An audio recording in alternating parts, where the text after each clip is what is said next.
네, 안녕하세요. 2020년 유치원 학부모 자녀 교육 진로 파트를 맡게 된 김예주라고 합니다. 오늘은 4차 산업혁명 시대 내 자녀의 진로 교육에 대해서 함께 나눠볼 텐데요. 우리 아이 진로에 대해서 많이 고민들 하고 계시나요? 네, 어쩌면 뱃속에 있을 때는 건강하게만 자라다오라고 생각했다가 아이가 점점 커갈수록 한글을 빨리 떼면 좋겠고 혹은 공부를 좀 더 잘했으면 좋겠다는 기대치가 높아가는 것 같습니다. 우리 아이 진로에 대해서 오늘 고민할 텐데 4차 산업혁명 시대가 곧 얼마 남지 않았다고 이야기를 합니다. 어떻게 보면 우리가 아이가 살아갈 시대는 굉장히 빠르게 변화하고 있다고 볼 수 있는데요. 진로, 과연 우리가 진로에 대해서 이야기를 하게 되는데 진로는 과연 무엇일까요? 우리가 진로의 정의에 대해서 생각하게 된다면 우리 아이가 앞으로 어떤 방향성을 가지고 나아갈 건지에 대한 구체화를 시키실 수가 있을 겁니다. 진로는 과연 뭘까요? 어떤 분들은 진로는 미래 설계다 혹은 진로는 직업이다, 진로는 꿈이다 이렇게들 말씀을 하시는데요. 진로라고 하면 나아갈 진의 길로자로 나아갈 길이다 이렇게 이야기할 수 있습니다. 그런데 이 진로는요, 우리 아이일 때만, 학생일 때만 고민하는 것이 아니라 우리가 성인이 되어서도 계속적으로 고민하는 것이 이 진로 고민이라는 거지요. 그래서 우리는 아이일 때만 계속 고민하는 것이 아니라 살아있는 동안은 계속 고민하게 되는 것이 이 진로라는 부분입니다. 우리 학부모님들께서도요, 내가 직장에 계속 다니면서도 이 직장 때려치우고 다른데 옮겨볼까 혹은 장사나 해볼까 이런 고민들을 우리가 끊임없이 하고 있다는 거죠. 그러면 우리가 아이에게 진로 교육을 할 때는 왜 하게 되는지 필요성에 대해서 고민하게 되는데요. 예전에는 진로 교육을 따로 하지 않았습니다. 하지만 지금에 와서는 학교에서도 진로라는 과목이 생겨났고요. 진로에 대해서 중점적으로 우리가 교육하게 되었습니다. 그러면 왜 우리가 진로 교육을 하게 될까요? 제가 진로교육 강의를 하면서 가장 많은 시간을 들여서 고민한 부분이 바로 이 부분입니다. 왜 진로교육을 할까요? 제가 내린 결론은요, 바로 경제적인 독립입니다. 여기 그림 보시면요, 우리 여기 아이라고 하긴 그렇지만 몇 살 정도로 돼 보시나요? 정장을 입고 서류 가방을 들고 있는 걸 보니까 거의 한 30대는 되어 보인다고 볼 수 있어요. 그럼에도 불구하고 헬리콥터맘으로 살아가고 있다는 거. 아래쪽에 그림 한번 보시겠어요? 여기 보시면 나 40대 이렇게 적혀 있죠. 우리 아버님 나이는 몇 세 정도로 보이세요? 거의 한 6, 70대는 넘어가는 것 같아요.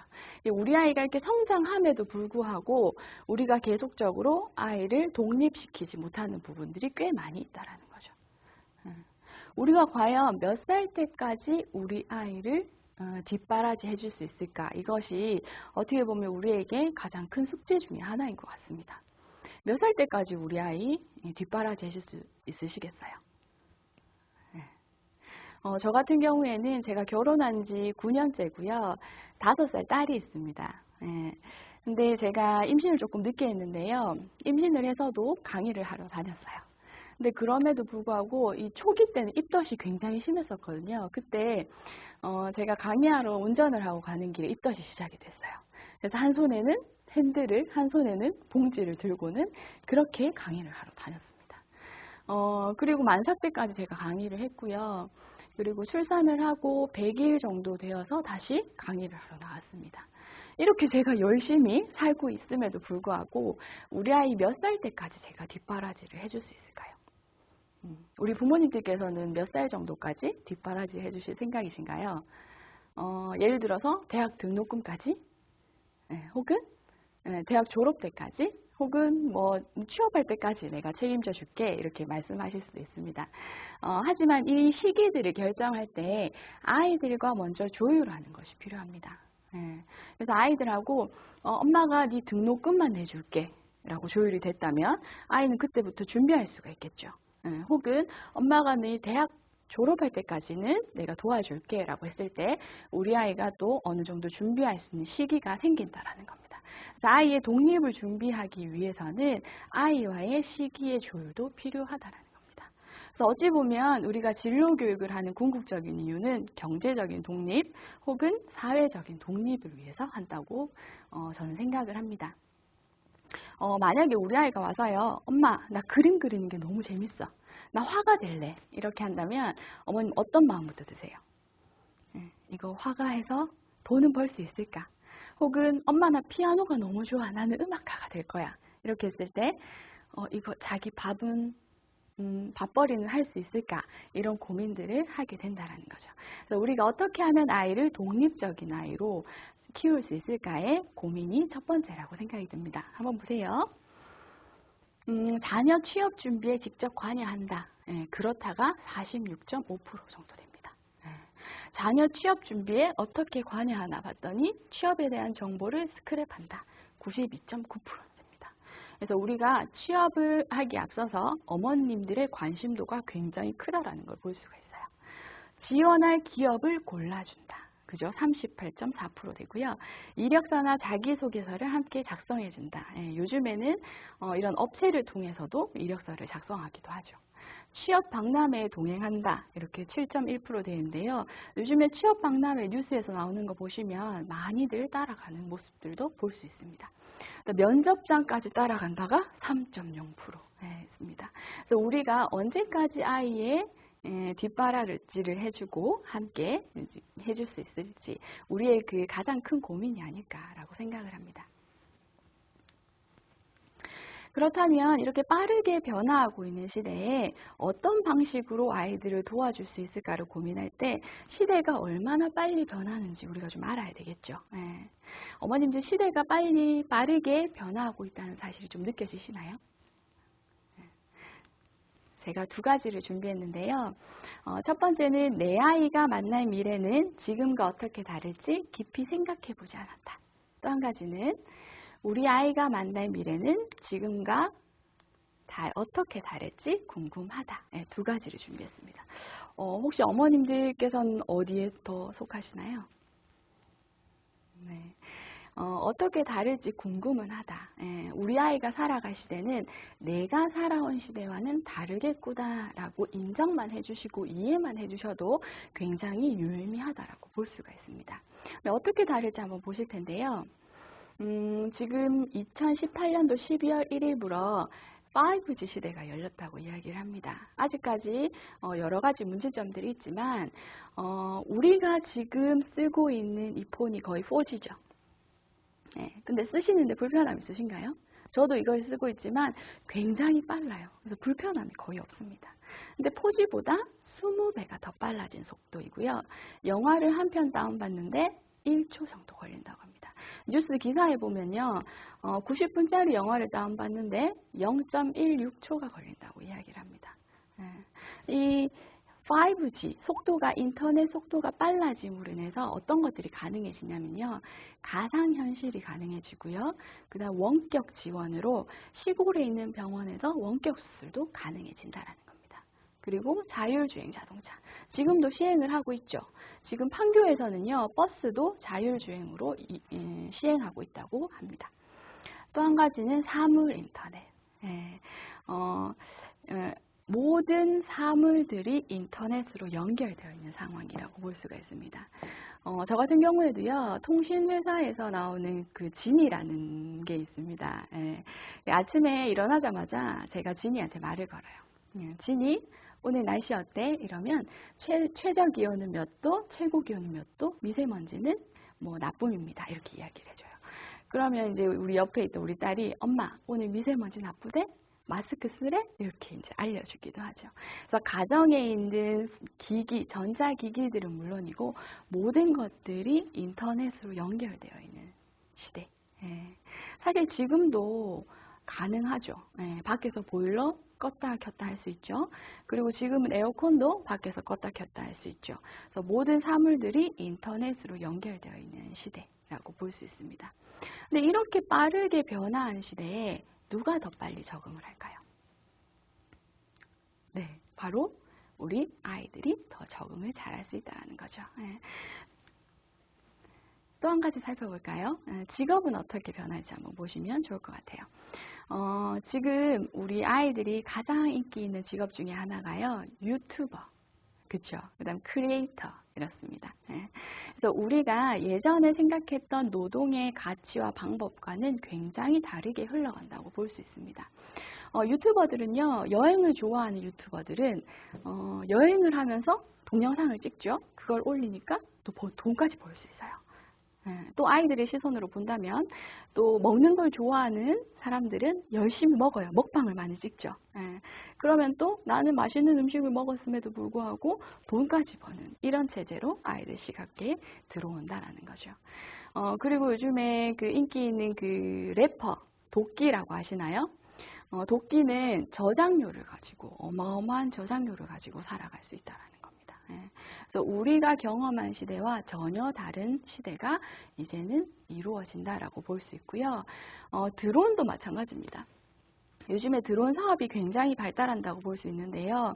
이제 택배도 무인 드론으로 배달이 가능해지는 시대.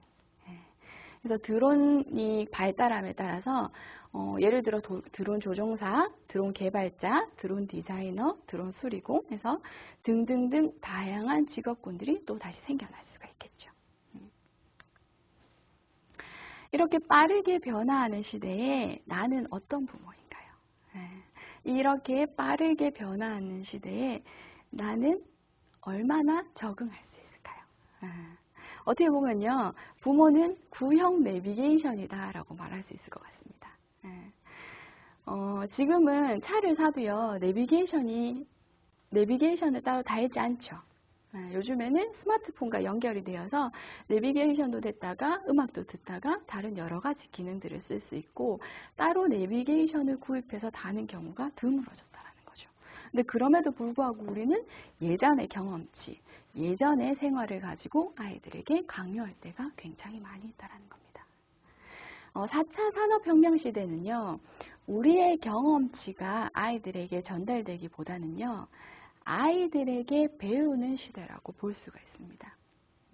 그래서 어떻게 보면 우리가 아이들에게 배우고 아이들의 경험을 더 다양하게 해주고 아이들의 생각을 인정해주는 것만으로 해도 우리가 아이들을 많이 도울 수 있을 것 같습니다. 예를 들어서 우리가 최신형 휴대폰을 산다고 생각해 보세요. 그럼 우리는 어떤 기능을 주로 많이 쓰시나요? 네, 전화하지요. 문자하지요. 그다음에 톡하지요. 그다음에 SNS 좀 하고요. 그다음에 편리해진 인터넷 뱅킹 좀 하고요. 그다음에 쇼핑, 뉴스, 또 뭐가 있을까요? 음악 듣고 또 TV도 좀 보고. 저도 거의 뭐 요 정도 쓴다고 볼 수 있는데요. 우리 아이들에게 이 최신 휴대폰을 한번 줘보세요. 그러면 굉장히 다양한 기능을 사용하고요. 또한 요즘에는 어플도 굉장히 좋은 어플이 많아서 다양한 악기를 연주해 본다든지 작사 작곡을 한다든지 그리고 요즘에는 그 유튜버들 우리 초등학생 아이들 그리고 유치원생들도 요즘에 유튜브 많이 촬영하죠. 유튜브에 올릴 때 촬영, 편집, 업로드까지 다 가능해졌다라는 겁니다. 근데 우리는 그럼에도 불구하고 구형 내비게이션이 자꾸 작동이 되고 있습니다. 아직도 우리 아이가 우리 아이 진로 지도를 할 때 어느 대학에 갈까? 조금 더 좋은 대학에 갔으면 좋겠다. 어찌 보면 대학이 진로 설계의 마지막이 되어버리고 있지는 않나 생각을 합니다. OECD 국가 중에서 우리나라가 대학을 제일 많이 보내죠. 근데 만약에 우리 아이가 대학을 안 간다라고 생각한다면 어떻게 하시겠어요? 어떤 어머님께서는 대학 이제 뭐 안 가도 되지, 필요하면 가면 되지 라고 생각하시다가도 또 어떻게 보면 대학은 기본 아닌가, 대학까지는 졸업해야 되지 않나 이런 생각들을 또 하고 계시는 것 같습니다. 근데 우리가 저도 대학에 있지만 점점 문을 닫는 대학도 많이 생겨나고 있고요. 대학이 졸업하게 되면 취업이 보장되지 않기 때문에 이 대학이란 것이 의미가 점점 쇠퇴하고 있는 것 같습니다. 의대마저 불확실하다고 얘기하죠. 과거에는 이렇게 의사들이 수술을 했지만 현재, 미래에는 어때요? 로봇가 다 수술을 한다라는 거죠. 우리가 공부에 목적을 두고 공부를 잘하면 성공했다, 공부를 못하면 실패자라는 공식들을 세울 때가 많은데요. 우리 아이가 어떤 곳에 소질이 있고 어떤 것을 원하는지를 찾아가는 것들이 더 중요하다고 볼 수 있습니다. 그래서 내가 생각하는 성공, 내가 이루고 싶은 목표는 과연 무엇인가를 한번 떠올려 보시면 되는데요. 보시면 내가 생각하는 성공이란 제가 정리를 좀 해봤습니다. 다른 사람들로부터 존경받을 수 있는 것, 그리고 돈을 많이 벌 수 있는 것, 내가 재미있게 할 수 있는 것, 다른 사람에게 봉사할 수 있는 것, 내가 잘할 수 있는 일, 이런 것들을 제가 좀 써봤는데요. 사람마다 어디에 가치를 두느냐에 따라서 달라진다고 볼 수 있어요. 저는 제가 생각했을 때 가족과 함께 시간을 보낼 수 있는 여유가 저는 성공했다라고 생각이 든다라는 거죠. 우리 어머님들도 우리 부모님들도 나는 어떤 부분을 이루었을 때 성공이라는 공식이 통할 것인가, 우리 아이에게는 어떤 부분으로 성공이라는 공식을 적용할 수 있을까를 떠올려 보시는 게 참 좋을 것 같습니다. 그래서 내가 성공하고 행복하게 살기 위한 것이 사실 중요한데요. 행복지수를 비교했을 때 다양한 연령대별 삶의 만족지수를 측정, 영유아 아동 대상 행복지수를 측정해봤어요. 그랬더니 1위가 덴마크, 2위가 스위스 순으로 나타났고요. 마지막에 102위에 우리나라가 있습니다. 과연 우리 아이들이 진로를 설계할 때 나의 행복, 나의 가치관들을 고려해서 선택을 하고 있는가라는 거죠. 제가 TV를 봤는데요. 거기에서 마침 이 부분이 나왔었습니다. 보시면 아까 행복지수 1위였던 덴마크 있죠. 덴마크에서는 학부모들이 아이들에게 절대로 얘기하지 않는 단어가 있다라고 합니다. 그게 바로 뭐냐면 장래희망이라는 거죠. 그래서 어떻게 보면 아이들의 꿈을 단절시키고 아이들에게 미래에 대한 부담감을 심겨주기 때문에 장래희망, 꿈에 대한 이야기들은 하지 않는다고 합니다. 그래서 우리도 아이들에게 다양한 경험을 시켜주고 아이들의 흥미와 아이들의 재능들을 발견해주기 위해서 우리가 좀 기다려주는 것도 필요한 것 같습니다. 그렇다면 우리가 정말로 미래 사회를 대비해서 진로 교육의 방향을 어떻게 잡아야 될까? 제가 3가지로 정리를 좀 해왔는데요. 첫 번째가 빠르게 변화하는 시대에 삶의 주체가 되라입니다. 그래서 내가 삶의 주체가 되고 내가 삶의 주인공이 되게끔 살아가는 것. 그러기 위해서는요, 자존감이 높은 아이로 키우는 것이 중요합니다. 그래서 자존감을 높여주기 위해서는요, 우리 아이는 어떤 게 강점일까? 어떤 게 장점인가? 이런 것들을 계속 살펴주는 것이 필요합니다. 제가 많이 쓰는 활동지 중에 하나인데요. 왼쪽에는 우리 엄마들, 부모님들이 작성을 하시고요. 오른쪽에는 우리 아이들이 작성을 합니다. 글자를 쓰기 어려운 아이들은 어머님께서 적어주시면 되는데요. 엄마가 보는 아이의 강점 혹은 장점을 적으시면 됩니다. 예를 들어서 우리 아이는요, 표현력이 되게 좋아요. 아니면 우리 아이는 운동을 잘해요. 우리 아이는 배려를 잘해요. 이런 것들이 있겠죠. 그리고 우리 아이가 생각했을 때 잘하는 거 뭐가 있을까요? 엄마, 나 만들기 잘하는 것 같아. 엄마, 나 레고 잘하는 것 같아. 이렇게 얘기하는 것들을 쓰게 하면 되시고요. 또 아래쪽에는 우리 아이가 이렇게 컸으면 좋겠다라는 것들을 한번 적어보시면 됩니다. 예를 들어서 그게 성품이 될 수도 있고요. 아니면 직업군이 될 수도 있습니다. 우리 아이는 뭐 자존감이 높은 아이로 자랐으면 좋겠어요. 아니면 배려를 잘하는 아이로 자랐으면 좋겠어요. 아니면 친구가 많았으면 좋겠어요. 이런 것들을 적어보시고요. 혹은 사람들의 병을 고쳐주는 의사가 되면 좋겠다라고 적으시면 됩니다. 그리고 반대쪽에는 아이가 하고 싶어하는 거. 예를 들어서 엄마 나 요리사 되고 싶어. 나 연예인 되고 싶어. 이런 것들을 적게 하시면 됩니다. 근데 아이들이 사실은 자고 일어나면 이 꿈들이 바뀌어 있죠. 그러면 너는 왜 자꾸 바뀌노? 이렇게 하는 것이 아니라 아이가 바뀔 때마다 어머님들께서 메모를 좀 해두셨다가 오늘은 요리사가 되고 싶었어요. 내일은 디자이너가 되고 싶었어요. 그러면 그간의 공통점은 뭘까? 우리 아이는 어떤 것에 관심을 보일까? 이런 것들을 계속 흥미를 찾아내는 데 사용하시면 좋을 것 같습니다. 또 한 가지는요, 우리 아버님도 한번 써보시고 우리 어머님도 한번 써보시면요, 엄마가 볼 때의 강점과 아빠가 볼 때의 강점이 다른 점도 있다는 걸 발견하실 수가 있을 겁니다. 그리고 엄마는 이렇게 컸으면 좋겠다라고 생각했는데 아빠는 또 다른 방향이 있을 수도 있죠. 그래서 우리가 교육하다 보면 교육관 때문에 갈등을 빚을 때가 꽤 많이 있습니다. 그러면 엄마의 교육관은 어떻길래 이 방향성을 갖고 있고 아빠의 교육관은 어떻고, 이렇게 서로 대화하는 장으로 사용하실 수가 있다는 거죠.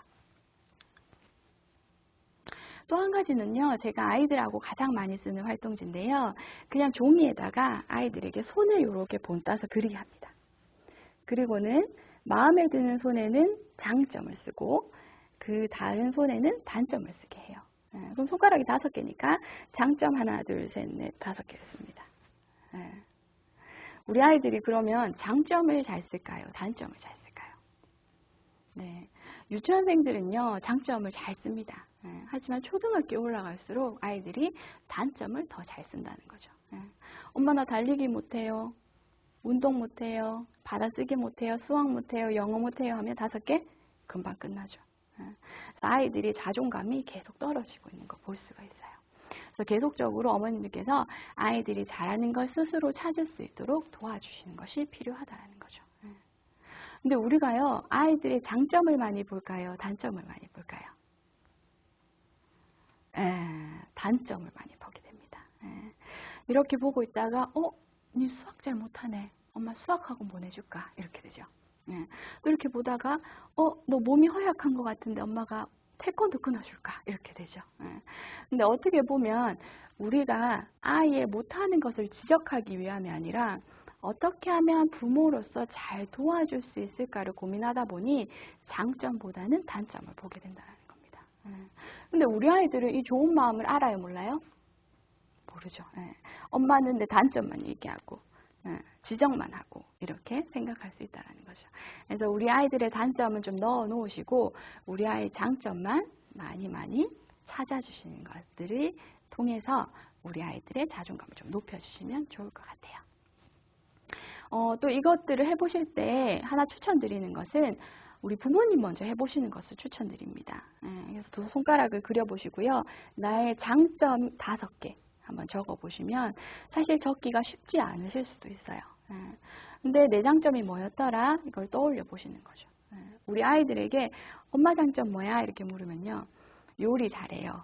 빨래 잘해요. 이렇게 얘기하죠. 아빠 장점은 뭐야? 이러면 몰라요. 이렇게 얘기하죠. 그래서 우리 어머님들, 아버님들이 스스로 내 장점을 좀 찾아보시고요. 나를 세우는 작업부터가 필요하다라는 거죠. 나를 세울 때, 내 자존감이 더 높아질 때 아이를 더 사랑해 줄 수 있는 여유가 생긴다라는 겁니다. 그래서 이렇게 참고해서 사용해 보시면 좋을 것 같습니다. 2번째, 부모의 꿈이 아닌 아이의 꿈에 집중해라 합니다. 어떻게 보면 나의 꿈을 아이에게 강요하고 있지는 않은지를 생각해 볼 필요가 있다는 겁니다. 드라마 이런 데 보면 3대째 의대 집안 이런 얘기 많이 하죠. 그래서 무조건 너는 의대를 가야 돼. 이렇게 얘기를 하기도 합니다. 그것이 아니라 우리 아이가 뭘 좋아하는지, 뭘 잘하는지, 하고 싶은 게 뭔지 이런 것들을 살펴주시는 것들이 필요하다는 거죠. 그래서 우리 아이의 꿈에 대해서 찾고 탐색할 시간을 주신 게 필요한데요. 사실 꿈이 뭐야 이렇게 이야기하면 굉장히 막연합니다.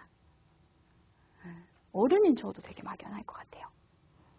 그리고 장래희망이 뭐야 이렇게 물으면 더 난감하죠. 그래서 아이들에게 쉬운 질문부터 시작하는 것이 필요합니다. 첫 번째가 좋아하는 건 뭐야 이렇게 질문합니다. 그러면 아이들이요. 먹는 거 좋아해요. 노는 거 좋아해요. 이렇게 쉽게 대화의 물꼬가 터질 수 있습니다. 그럼 잘하고 싶은 것은 뭐야? 이렇게 묻습니다. 그러면 잘하고 싶은 것과 잘하는 것은 차이가 있죠. 얘가 정말 노래를 못해요. 근데 노래를 너무 잘하고 싶어서 계속 연습을 하죠. 그런 건 또 뭐가 있을까 찾아보시고요. 그 잘하는 것, 이게 타고난 탤런트라고 하죠. 그래서 어떤 재능, 내가 미술학원에 보낸 적이 없는데 그림을 굉장히 잘 그린다든지 이런 것들을 한번 찾아보시고요. 뭐 하면 기분 좋아져? 이렇게 묻습니다. 그럼 뭐라고 대답할까요? 놀 때요. 뭐 이렇게 얘기하겠죠. 유튜브 볼 때요, 게임할 때요, 이렇게 얘기하겠죠. 그러면서 자연스럽게 자기 의견을 표현하도록 도와주시면 됩니다. 10년, 20년 후에도 계속 할 수 있는 건 뭐가 있을까? 그래서 우리가 미래 변화사에도 대비해 보는 것도 중요하겠죠. 이렇게 해서 아이의 꿈이 무엇인가에 대한 탐색할 수 있는 기회들을 주시는 것들이 필요합니다. 그리고 세 번째는요, 혼자서도 잘하고 함께도 잘하는 아이로 키워라입니다. 요즘에 퍼즐 잘하는 아이들은요, 초식에 갖다 놓고 몇 초 만에 끝내고 몇 초 단축했고 이런 것들을 이야기를 합니다. 그래서 굉장한 성취감을 느끼죠. 근데 만약에 퍼즐도 엄마랑 같이 하거나 친구랑 같이 했을 때 어떨까? 혹은 어떤 아이들은 같이 했을 때 더 느려지는 아이도 있고요. 같이 했을 때 더 빨리 끝내는 아이들도 있을 겁니다. 그럼에도 불구하고 함께 했을 때 느끼는 성취감과 함께 끝냈을 때의 기쁨, 나누는 상호작용 이런 것들을 경험해 보게 한다는 거죠. 요즘에 협업이라는 단어가 굉장히 이슈가 되고 있죠. 그래서 혼자만의 경쟁이 아니라 이제는 함께 조직의 경쟁이 되어간다는 거죠. 학생들의 사회적 협업 능력을 테스트했더니 36개국 중에 우리나라는 35위입니다. 사실 협업 능력을 키우기 위해서는요, 혼자도 잘하는 아이로 키우는 것이 중요합니다. 혼자가 잘 될 때 협업도 가능하다는 겁니다. 그래서 우리가 독립시키는 것이 굉장히 중요한데요. 우리 아이들을 가장 먼저 독립시킬 때가 언제셨나요? 어린이집 보낼 때죠. 네. 어린이집 보내는 그 3월 첫날 계약할 때 가보면요. 울음바다입니다. 거의 엄마가 독립이 안 되는 경우도 꽤 있습니다. 네. 아이들이 울고불고 하지만 아이들이 독립이 안 되는 경우도 있지만 엄마들도 독립이 안 되는 경우도 있다라는 거죠. 그래서 우리 아이 혼자 떨어뜨려 놔도 괜찮을까? 우리 선생님은 괜찮을까? 무슨 일은 없을까? 이런 걱정들을 많이 하게 되죠. 그럼에도 불구하고 이 애착이 잘 된 아이들은요, 이 독립을 잘할 수 있다는 겁니다. 그래서 엄마와의 애착, 부모와의 애착이 잘 된 아이들은 사회생활을 할 때도 친구와의 관계도 굉장히 잘할 수 있다는 겁니다. 자녀의 협업력을 키우는 엄마의 말 몇 가지 한번 살펴볼까요? 엄마 생각은 다르지만 네 의견도 일리가 있구나. 그래서 우리 아이의 의견을 존중해 주는 것들이 필요합니다. 엄마가 봤을 때는 이렇게 하면 분명히 실패할 건데 라고 생각할지 모르겠지만 우리 아이들에게 실패를 경험할 시간을 주시고요. 또 돌아가지 않도록 어머니께서 도와주고 싶지만 돌아서 가는 것도 굉장히 아이들에게는 필요한 부분이라는 거죠. 두 번째, 엄마랑 네가 힘을 합쳤더니 금방 퍼즐을 완성했네. 네.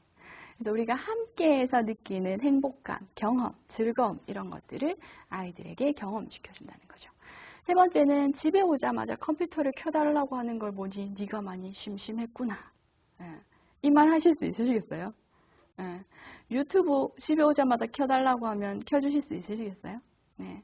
사실은 우리 아이가 왜 컴퓨터만 하고 왜 유튜브만 보고 왜 게임만 하고 있는지 그 이유를 먼저 살펴보자라는 거죠.